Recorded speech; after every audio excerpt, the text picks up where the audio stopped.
मेरा नाम सुनील है।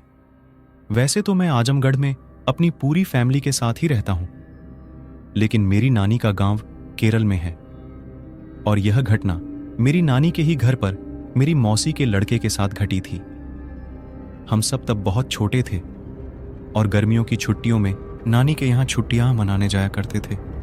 ये करीब आज से 10 साल पहले की बात होगी। मैं उस समय 10th में पढ़ता था और मेरी मौसी का लड़का रोहन शायद 8th में। हर बार की ही तरह हम इस साल भी अपनी गर्मियों की छुट्टियां मनाने नानी के घर गए थे, जैसा कि हर गांव में होता है। हमारे घर वाले भी हमको शाम होने के बाद घर से बाहर नहीं निकलने देते थे। मेरी नानी के घर के ठीक सामने एक बहुत बड़ा मैदान था और उसके थोड़ा आगे एक बहुत बड़ी झील थी। वहां बहुत सारे पेड़ भी थे। हमें वहां जाना बहुत पसंद था, लेकिन हमारी नानी वहां हमको जाने से मना करती थीं। लेकिन हमारा हमेशा से वहां रात में जाने का मन था और क्योंकि हम लोग बड़े हो रहे थे तो हमारे मन में काफी एडवेंचर की भावना थी और हम दोनों ने डिसाइड कर लिया कि अब हम बड़े हो चुके हैं और अपना ध्यान खुद रख सकते हैं। हमने कुछ पराठे और पानी की बोतल रखी और शाम होते ही हम दोनों चुपचाप बिना किसी को कुछ बताए उस नदी की ओर निकल गए। हम वहां सूरज ढलने से थोड़ा पहले ही वहां पहुंच गए और वहां पहुंचकर हमने सनसेट देखा। सब कुछ बहुत अच्छा चल रहा था। हमने अपने पराठे खाए और थोड़ी देर वहीं लेट गए। पीछे से बस चिड़िया और पानी की आवाज आ रही थी।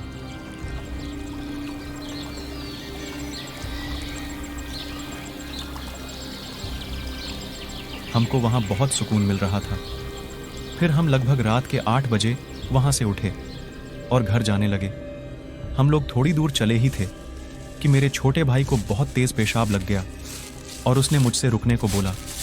मैं वही थोड़ा आगे उसके लिए रुक गया और वो एक पेड़ के पास पेशाब करने लग गया कि तभी उस पेड़ के ऊपर से बहुत तेज चिल्लाते हुए एक आदमी की आवाज आई। तेरी इतनी हिम्मत, रुक मैं तुझे अभी बताता हूँ। इतना सुनते ही हम दोनों वहां से सब कुछ छोड़कर भागे और जितनी भी हमारे शरीर में ताकत थी उतनी तेज भागते हुए घर पहुंचे। हमारे घर पहुंचने पर हमको पता लगा कि सब लोग हमारा इंतजार कर रहे थे। हमको बहुत जोरदार डांट भी लगी और इसी सब में हम उनको यह बताना भूल गए कि हमारे साथ रास्ते में क्या हुआ। और थोड़ी देर बाद हम सब सोने चले गए। मैं और मेरा भाई एक ही कमरे में साथ सोते थे और आज भी वो मेरे ही बगल में ही लेटा था। अचानक से उसने मुझे एक लात मारी और मुझे नीचे गिरा दिया और तेज तेज चिल्लाने लगा। तू भी था ना इसके साथ? तुम दोनों ने यह अच्छा नहीं किया। पहले इसकी बारी और फिर तेरी। तुम दोनों को अब मुझसे कोई नहीं बचा सकता। मैं बहुत चिल्लाया और मैंने भागने की कोशिश की, लेकिन मेरे पैर चले ही नहीं। घर वाले हमारे कमरे का दरवाजा पीट रहे थे,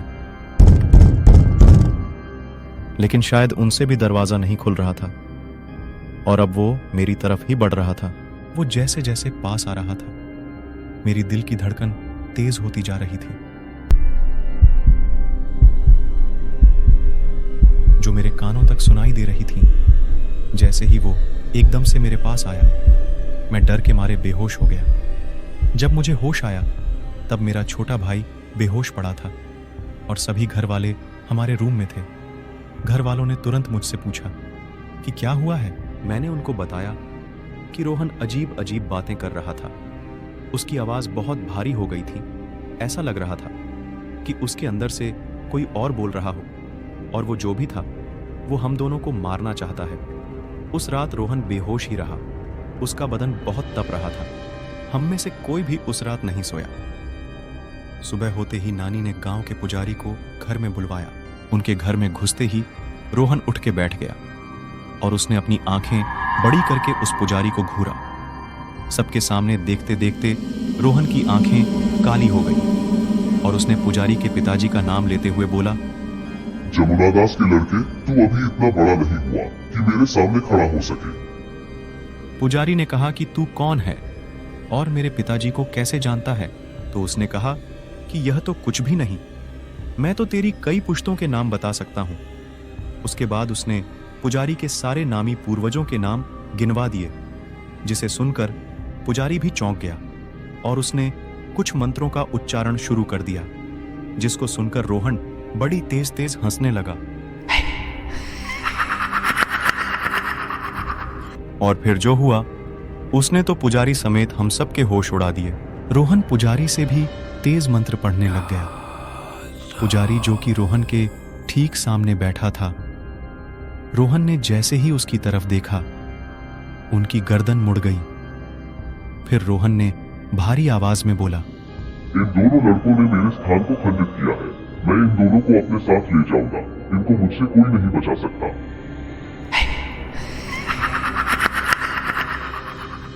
हम सब उस कमरे से बाहर भाग गए और कमरे को बंद कर दिया।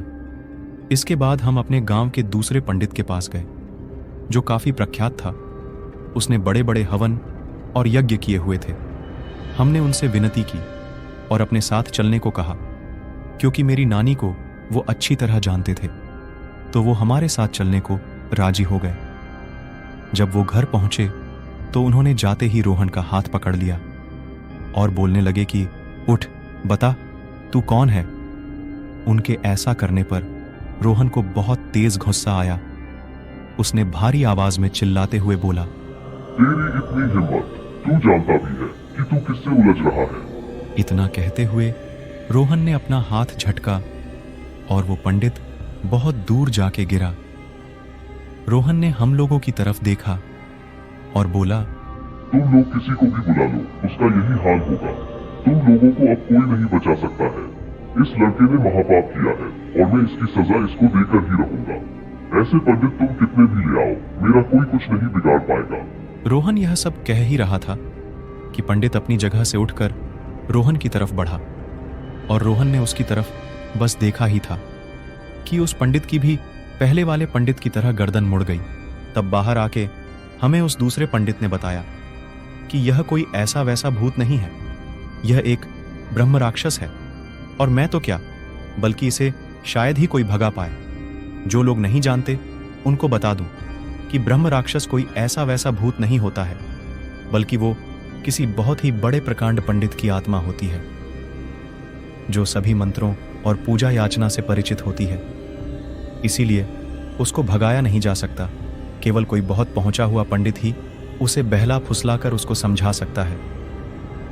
और यह भी पूरी तरह उस ब्रह्म राक्षस पर ही निर्भर करता है कि वो दया दिखाता है या नहीं।